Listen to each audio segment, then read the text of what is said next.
ঠিকঠাকই আছে, কেউ দেখেনি, এখন ঘুমিয়ে পড়ি। রাতে পাতিহাঁস আবারও একটা ডিম পাড়ে। সকালে উঠে ডিম দেখে। বাহ, আরো একটা ডিম! আমি এখন 2 ছানার মা। কি মজা! আহা, কি আনন্দ! এভাবে পাতিহাঁস এক এক করে 4টি ডিম পাড়ে। প্রতিদিনের মতো পাতিহাঁস তার ডিমগুলো পাতা দিয়ে ঢেকে খাবারের খোঁজে বের হয়। ওই নদী দিয়ে যাচ্ছিল এক রাজহাঁস। হঠাৎ রাজহাঁস বুঝতে পারল তার ডিম পাড়ার সময় হয়েছে। তখন সে আশেপাশে তাকিয়ে দেখল ডিম পাড়ার মতো পরিবেশ আছে কিনা।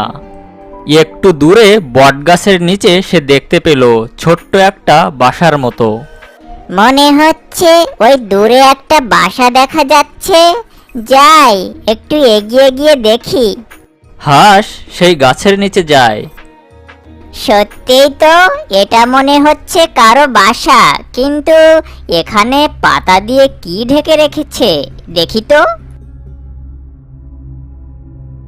ওমা, এ তো দেখি ডিম। ঠিক আছে, তাহলে আমিও এখানে ডিম পাড়ি। রাজহাঁস সেখানে ডিম পাড়ে।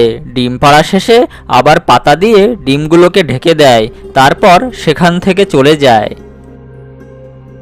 অন্যদিকে পাতিহাঁস খাবার খুঁজতে খুঁজতে অনেক দূরে চলে যায়। এই যা, আজ তো অনেক দূরে চলে এসেছি।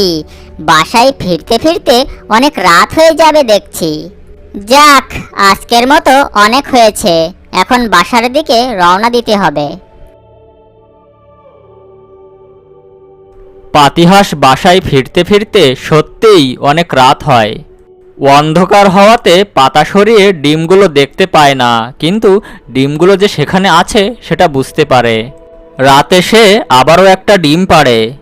পরদিন সকালে আরে, ডিম তো 5টা হওয়ার কথা, এখানে দেখছি 6টা, তাও আবার একটা বড়। এই